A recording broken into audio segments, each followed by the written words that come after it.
Oke, balik lagi di acara debat kali ini, Bapak Ibu. Sebelum kita mulai, saya mau memperkenalkan dulu para peserta dari mahasiswa Universitas Pertiwi, di mana para mahasiswa ini sudah mempersiapkan statement-statement yang akan disampaikan di acara debat kali ini. Dan saya Rizky Aprianto, dan sebelah kiri saya ini ada mahasiswa dari Universitas Pertiwi dengan jurusannya adalah manajemen, dan sebelah kanan saya sama Universitas Pertiwi, namun di sini dia sebagai prodinya adalah akuntan dan audit. Nah, tapi topik yang akan kita bawakan kali ini adalah secara general Bapak Ibu, tentunya tentang kemiskinan dan juga lingkungan. Kali ini saya ditemani oleh notulen saya, Bapak Lusius. Bapak Lusius dengan sehat, Pak? Kabar? Baik ya? Oke. Baik, kita mulai aja langsung acara debat kali ini. Sebelumnya kita absen dulu ya Bapak Ibu. Jadi sebelah kiri saya ada Ibu Sabrina. Halo Bu, sehat ya Bu ya? Oke. Oke, kemudian ada Bu Vera. Gimana kabarnya Bu? Alhamdulillah, oke, tentu ya Bu. Gimana? Selanjutnya ada Bapak Nazril. Pak Nazril, you right? I'm good. Oke, Mbak Monica, everything okay? All good ya. Oke. Thank you semuanya, langsung aja untuk mempersingkat waktu. Kita punya 8 menit depan kali ini. Mudah-mudahan 8 menit ini bisa kita jangkau ya secara singkat. Oke, nomor satu. Pertanyaan ini nanti akan ada tanya dan jawab secara general dan bebas. Karena kita di sini punya tujuan bersama, debat kali ini untuk mempersatukan kita terhadap nilai Pancasila dan juga memberikan kita ilmu yang bermanfaat. Ya, setuju ya. Oke, saya akan tanyakan kepada Bu Vera dan juga Bu Sabrina. Menurut Bu Vera dan Bu Sabrina, apa sih yang kalian ketahui tentang kemiskinan yang ada di Indonesia? Nah, simple nih, that's right. Silakan. Oke, terima kasih untuk pertanyaan dari Bapak Rizky ya. Saya akan menjawab pertanyaan tersebut. Apa sih kemiskinan di Indonesia itu? Nah, jadi kemiskinan di Indonesia sendiri itu terbagi menjadi beberapa jenis ya. Jadi yang pertama itu ada kemiskinan kultural atau budaya.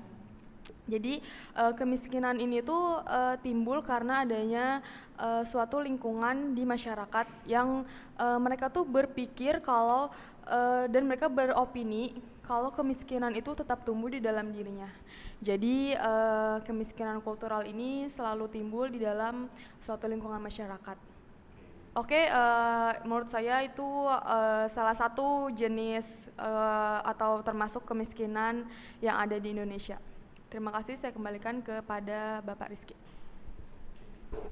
Oke, terima kasih Bu Sabrina. Tepuk tangan dong buat Bu Sabrina. Oke, kayaknya udah mulai hangat nih ya kan statement yang disampaikan oleh Bu Sabrina. Oke, selanjutnya ada rekannya dengan Bu Vera. Bu, menurut Ibu, Bu, kemiskinan yang ada di Indonesia bagaimana sih Bu menyikapinya? Silakan Bu Vera. Oke, terima kasih ya Bapak Rizky atas pertanyaannya. Oke, menurut saya kemiskinan adalah faktor utama atau masalah ya yang sedang dihadapi di negara Indonesia, karena saat ini perlu kita ketahui ya Pak, Bu, kemiskinan ini sering sekali kita dengar dan kita lihat sendiri ya, kita lihat secara nyata gitu, sudah terlihat gitu kemiskinan itu seperti apa. Dan perlu kita ketahui bahwa kita sebagai masyarakat Indonesia, terutama apalagi negara Indonesia ini negara yang berpedoman pada Pancasila, sebagai masyarakat yang baik kita itu harus saling memperhatikan, terutama untuk, mohon maaf ya Bapak Ibu, kepada teman kita atau di lingkungan sekitar kita yang membutuhkan bantuan kita, karena faktor dari kemiskinan itu atau karena faktor ekonomi ya, terutama ya, karena kan sebenarnya kemiskinan ini tuh ada titik utamanya itu adalah dari ekonomi ya Pak ya Bu. Ya, mungkin menurut saya, pendapat saya bahwa kita sebagai masyarakat Indonesia perlu saling membantu meskipun kadang kita juga ada masalah ekonomi ya, nggak mungkin ya kalau misalnya di kehidupan ini kita nggak ada masalah dalam ekonomi. Oke, mungkin cukup sekian dari saya, pendapat dari saya kembalikan dari Pak Rizky. Oke, terima kasih Bu Vera, kita beri applause dong ya kan. Oke, wow, ini kayaknya temperaturnya mulai hangat nih disampaikan oleh Bu Sabrina dan juga Bu Vera, terima kasih. Oke, kemudian saya lanjutkan ke Bapak Najil dan juga Bu Monika.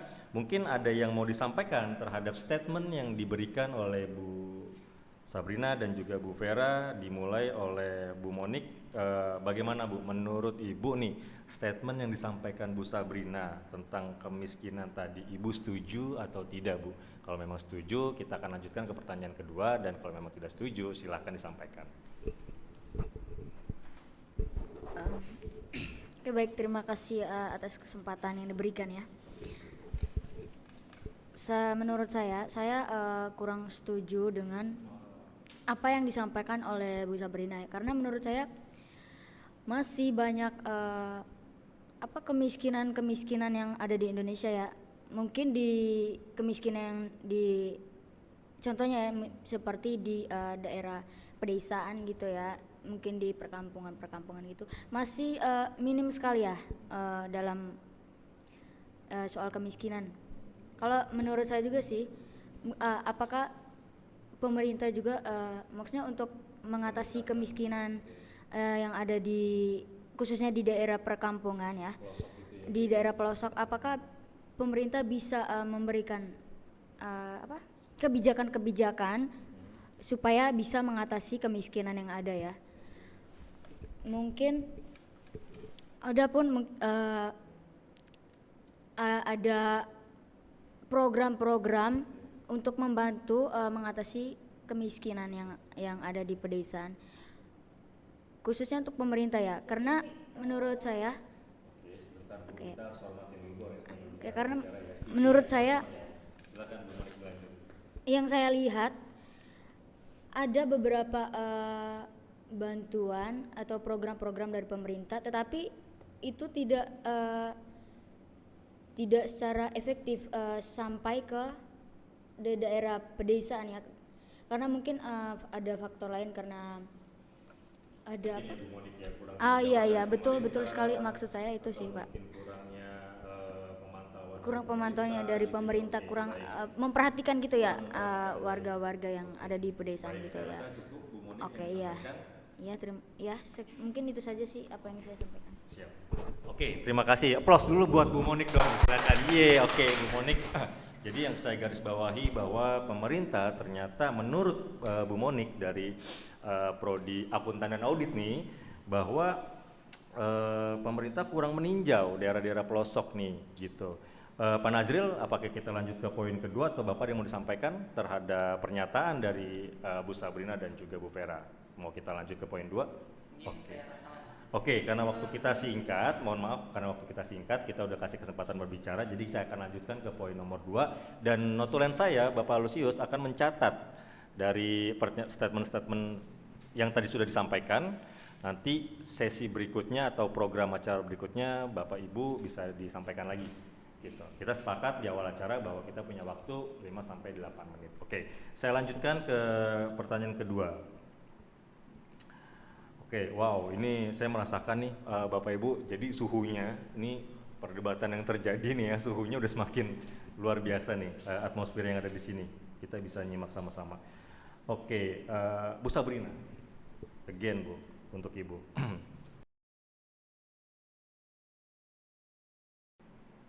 Bagaimana sih Bu, seseorang pemimpin negara untuk memberantas sistem kemiskinan Bu? Apakah dari sisi pendidikan, ataukah dari sisi bantuan sosial atau dan lain-lain Bu?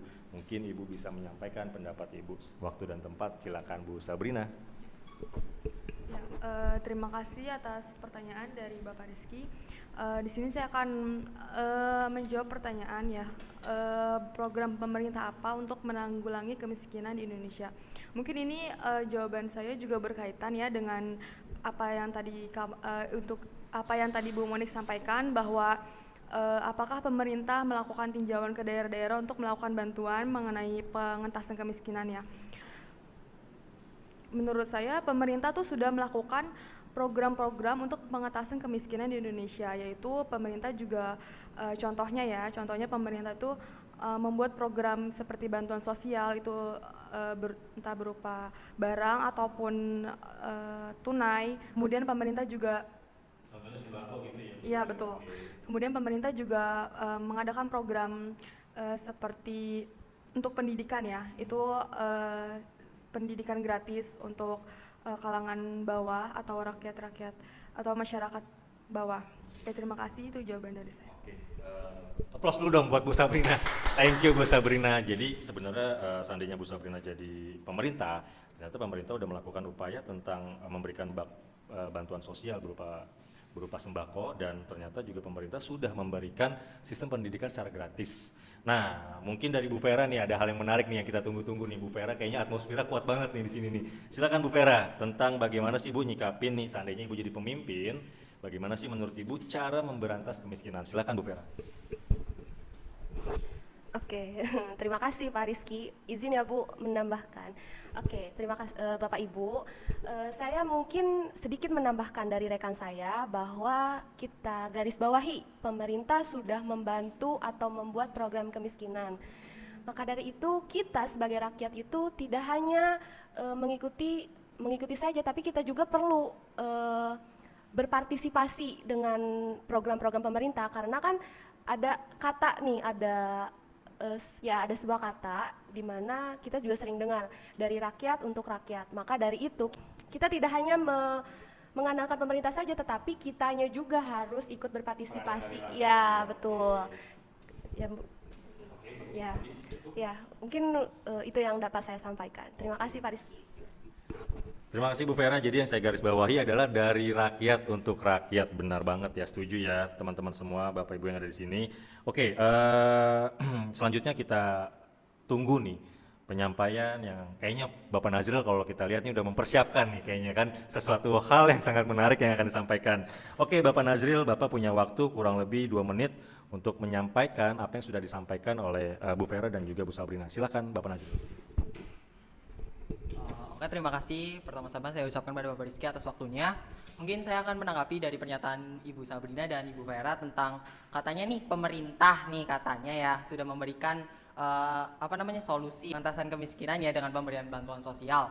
Tapi kan kita juga perlu lihat nih datanya, faktanya nih, implementasinya nih, apakah itu sudah berjalan sesuai? Karena mengingat nih tingginya angka korupsi itu masih tinggi di Indonesia ya, sehingga menurut saya seperti bantuan sosial itu tidak tersalurkan tepat sasaran ya gitu. Dan mungkin seperti itu saja dari saya. Terima kasih. Oke, ada interupsi dari Bu Vera, sangat menarik ya. Wah, temperaturnya udah mau 100 nih, kayak mendidih nih kayak ini kan. Oke, Bu Vera, waktu dan tempat 1 menit waktu yang kita berikan. Silakan. Oke, izin saya menanggapi dari pernyataan dari Bapak Nazril ya, bahwa tentang korupsi ya Pak ya. Menurut saya itu tuh kita tidak perlu menyalahkan pemerintahnya, karena saya yakin bahwa pemerintah itu melakukan hal yang terbaik untuk rakyatnya. Untuk korupsi ini saya pikir itu adalah oknum-oknum di dalamnya, maka dari itu saya beritahukan lagi, dijelaskan lagi di awal bahwa kita sebagai rakyat itu tidak boleh diam saja dan tidak boleh menjudge pemerintah ini seperti ini, seperti ini.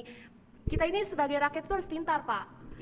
Ya, harus pintar, dan ya betul tadi kita harus mencari data-datanya untuk terkait korupsi-korupsi itu. Jadi menurut saya yaitu balik lagi, kita perlu kesadaran diri sebagai rakyat untuk membantu pemerintah dan tidak boleh menjudge pemerintah korupsi ini itu ya. Mungkin itu yang dapat saya sampaikan. Terima kasih. Terima kasih Bu Vera, sangat menarik sekali penyampaiannya. Jadi kita bisa menyimpulkan dari statement yang disampaikan oleh Bu Sabrina dan juga Bu Vera, lalu disampaikan juga oleh pendapat dari Bapak Nazril. Oke, mempersingkat waktu saya akan lanjutkan ke poin ketiga. itu tentang JKN. JKN yang kita tahu adalah Jaminan Kesehatan Nasional. Katanya viralnya rumah sakit ataupun masyarakat sering mengalami kesulitan terhadap JKN. Dan pada dasarnya ada juga yang disampaikan oleh netizen, JKN itu sudah cukup memadai bagi masyarakat. Nah, menurut para mahasiswa yang ada di sini nih, program JKN pemerintah yang kita ketahui bisa disebut BPJS, Jamkesnas merupakan salah satu program yang dibuat dan sudah dilaksanakan oleh pemerintah Indonesia yang sedang ramai dibicarakan. Nah, boleh dong kita minta pendapatnya dari mahasiswa Pertiwi ini. Kita mulai dari Bu Sabrina. Menurut Ibu, JKN yang sudah diterapkan oleh pemerintah bagaimana sih Bu? Silakan Bu Sabrina. 2 menit Ibu. Ya, oke. Terima kasih untuk Bapak Rizky atas pertanyaannya. Jadi kalau menurut saya JKN itu Jaminan Kesehatan Nasional itu suatu program pemerintah. Program itu sangat membantu untuk seluruh masyarakat ya, apalagi untuk masyarakat kalangan bawah seperti masyarakat yang kurang mampu untuk membayar biaya kesehatan. Karena seperti yang saya ketahui juga ya, angka kesehatan di Indonesia itu cukup menurun ya. Jadi diperlukan untuk biaya-biaya yang cukup tinggi di kalangan masyarakat, dan adanya jaminan kesehatan nasional ini atau pemerintah itu juga membuat seperti BPJS ya, yang seperti kita kenal. Jadi sangat membantu. Iya betul. BPJS ini tuh sangat membantu sekali untuk masyarakat karena angka kemiskinan di Indonesia juga sangat tinggi dan angka kesehatan di Indonesia tuh sangat menurun ya. Jadi program BPJS tersebut sangat membantu untuk masyarakat-masyarakat. Oke. Terima kasih, itu jawaban dari saya. Terima kasih, kita berikan aplaus untuk Bu Sabrina. Jadi sebenarnya program JKN yang sudah diterapkan itu sangat membantu ya Bu Sabrina ya terhadap masyarakat karena angka kesehatan atau penyakit di Indonesia ini meningkat gitu ya. Oke, tanpa mengurangi rasa hormat kepada Bu Vera karena waktunya sangat singkat, saya langsung take over kepada Bapak Nazril dan tim. Ibu Monika, apa ada yang mau disampaikan terhadap statement yang disampaikan oleh Bu Sabrina? Silakan Bapak, mau dilanjut atau ada yang mau sampaikan? Bu Monik mau disampaikan? Oke, silakan Bu Monik. Baik, terima kasih. Saya akan menanggapi jawaban dari Bu Sabrina ya. Memang betul jaminan kesehatan itu sangat membantu ya untuk masyarakat Indonesia, khususnya untuk mengatasi masalah kesehatan. Terus banyak juga masyarakat yang miskin ya. Tetapi yang saya lihat ya, yang pernah saya dengar, seperti yang Bapak Rizky sampaikan bahwa masih ada masalah ya dalam JKN dalam BPJS atau JKN itu ya. Karena walaupun kita punya kartu jaminan kesehatan, tetapi masih ada, maksudnya di setiap rumah sakit itu belum bisa memenuhi belum memenuhi syarat dan ketentuan. Terus dalam pelayanan juga masih banyak pengeluaran dari masyarakat ya yang membutuhkan kartu itu, karena masih kurangnya partisipasi dari masyarakat sih, dari pemerintah sih menurut saya.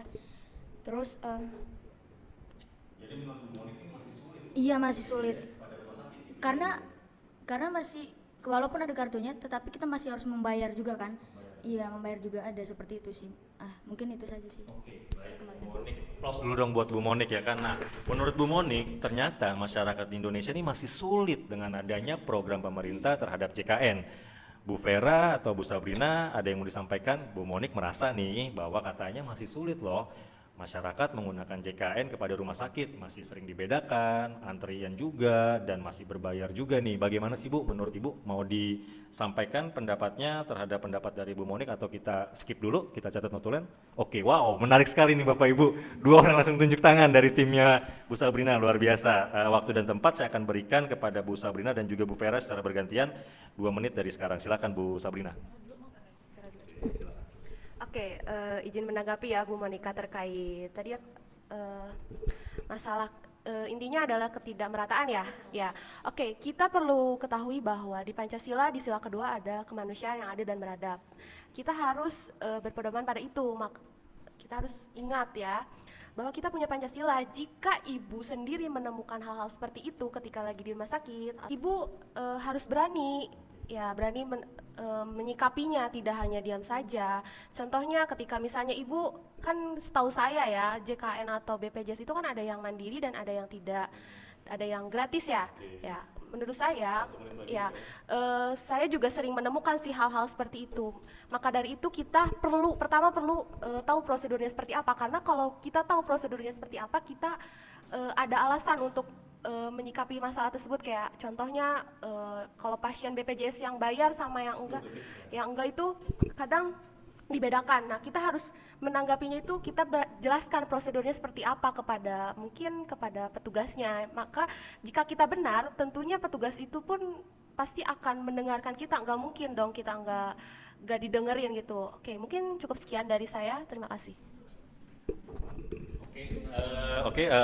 Mohon maaf Bu Monik, kita harus menghormatin karena tadi timnya Bu Sabrina sudah melambaikan tangan lebih dulu dan kita harus memberikan kesempatan kepada Bu Sabrina. Silakan Bu Sabrina. Oke, terima kasih. Saya sangat setuju sekali dengan pendapat rekan saya, yaitu Bu Vera, mengenai BPJS di Indonesia. Betul sekali, BPJS itu terbagi menjadi beberapa bagian ya. Jadi ada yang bayar, ada yang gratis dari pemerintah. Dan itu pun seharusnya masyarakat bisa mengetahui ya, bisa membedakan yang gratis itu mendapatkan fasilitas yang seperti apa, dan bayar mendapatkan fasilitas yang lebih layak dibandingkan yang gratis ya. Oke, itu menurut saya. Terima kasih. Karena kita ada 2 soal yang belum terjawab dan Bu Monik juga timnya Pak Nazril sudah kami berikan kesempatan untuk memberikan statement, dan kesimpulan dari poin ketiga tentang BPJS adalah bahwa terdapat 2 bagian atau 2 item, mandiri dan non mandiri ya, berbayar dan tidak berbayar, dan tidak perlu dikhawatir Bu Monik bila mana mengalami kejanggalan yang dilakukan oleh pihak-pihak yang tidak bertanggung jawab. Seperti yang Bu Vera sampaikan, bahwa kita harus berani Bu menyikapi, kalau perlu kita laporkan gitu ya Bu Vera ya, sehingga sistem pemerintah akan mencatat dan juga meninjau langsung apakah benar atau tidak gitu. Kita juga lihat sekarang ini juga gubernur turun langsung ya Bu Vera, Bu Sabrina ya, untuk meninjau rumah sakit gitu.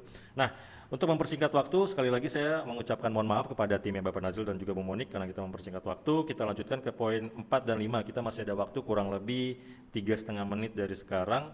Untuk poin 4, nah, ini yang kita tunggu-tunggu nih. Tadi saya bilang kita mau mendidih dan sekarang ini udah mendidih nih. Jadi terhadap lingkungan, terhadap lingkungan.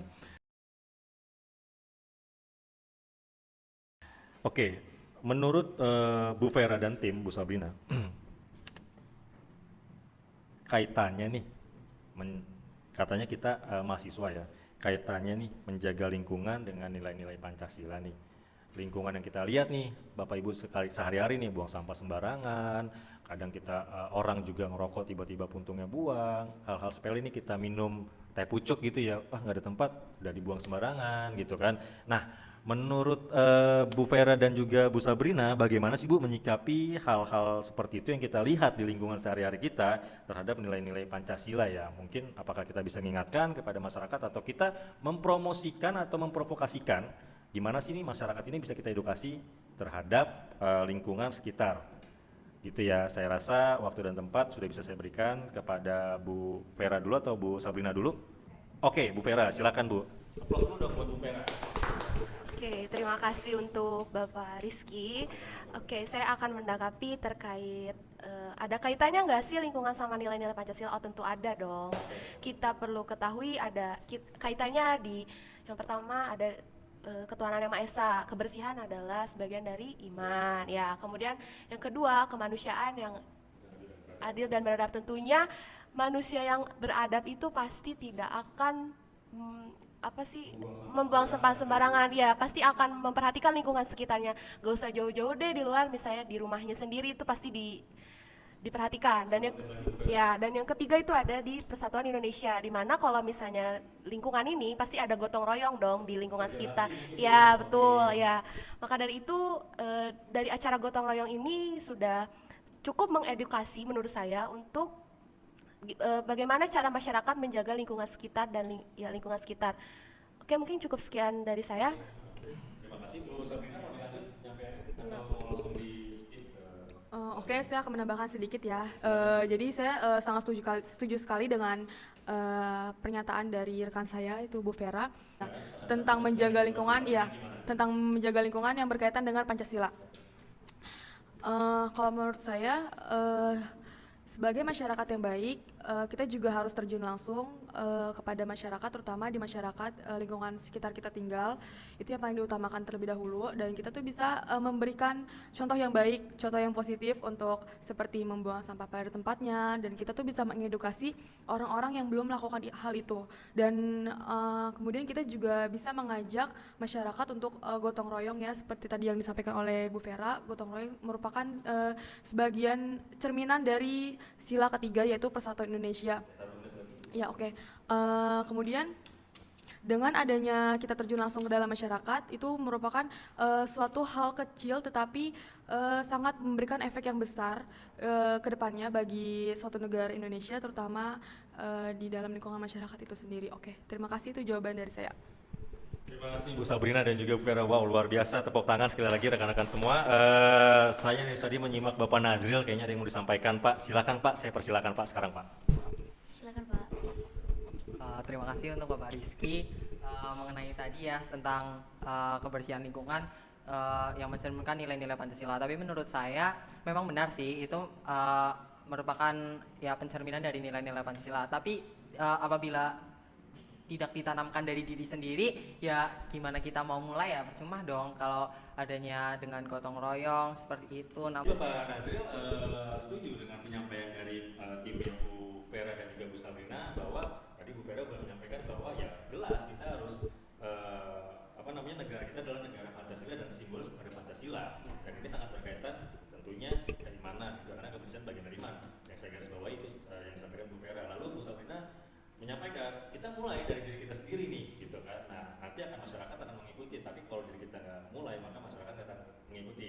Nah, Pak Nazril, menurut Bapak itu bagaimana Pak kita menyikapinya faktor lingkungan sekitar dengan nilai Pancasila? Apakah Bapak setuju dengan pendapatnya Bu Vera dan juga Bu Sabrina? Bila Bapak setuju, kita akan lanjutkan ke pertanyaan berikutnya. Lalu bila Bapak tidak setuju, silakan Bapak sampaikan. Setuju? Setuju. Oke, terima kasih Bapak Nazril. Bu Monik setuju ya? Oke, of course. Ya oke. Gimana? Saya rasa cukup Bu, karena kita dengan poin terakhir nih, poin kelima, semua udah dirangkum oleh Bapak Notulen. Nanti akan di-share ke masing-masing link dan akunnya para mahasiswa yang ada di sini, dan kita akan rencananya kita akan menyelenggarakan lagi acara ini di waktu kesempatan, dan nanti kita bisa ulas lagi ya. Oke, the last point, teman-teman semua. Sudah nggak sabar ya. 2 menit terakhir acara kita akan berakhir.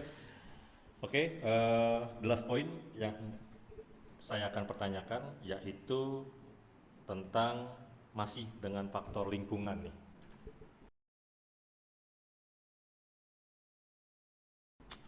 Kebiasaan membuang sampah sembarangan melanggar sila kedua karena manusia yang berbunyi kemanusiaan yang adil dan beradab, sehingga disebut bukan manusia yang memiliki adab baik. Larangan membuang sampah sembarangan telah diatur dalam Undang-Undang Nomor 18 Tahun 2008. Akan tetapi, membuang sampah sembarangan masih menjadi kebiasaan yang sudah mendarah daging di lingkungan kita. Nah, masyarakat Indonesia, sebutkan apa upaya Anda sebagai masyarakat yang memiliki adab yang baik untuk mengubah kebiasaan agar tidak membuang sampah sembarangan.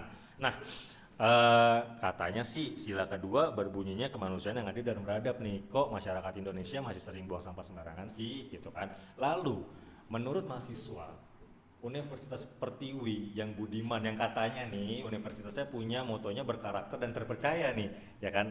Saya pengen denger dong dari timnya Bu Vera dan juga Bu Sabrina, bagaimana sih menurut Anda menyikapi tentang sila kedua kemanusiaan yang adil dan beradab, tetapi masyarakatnya nih masih suka buang sampah sembarangan.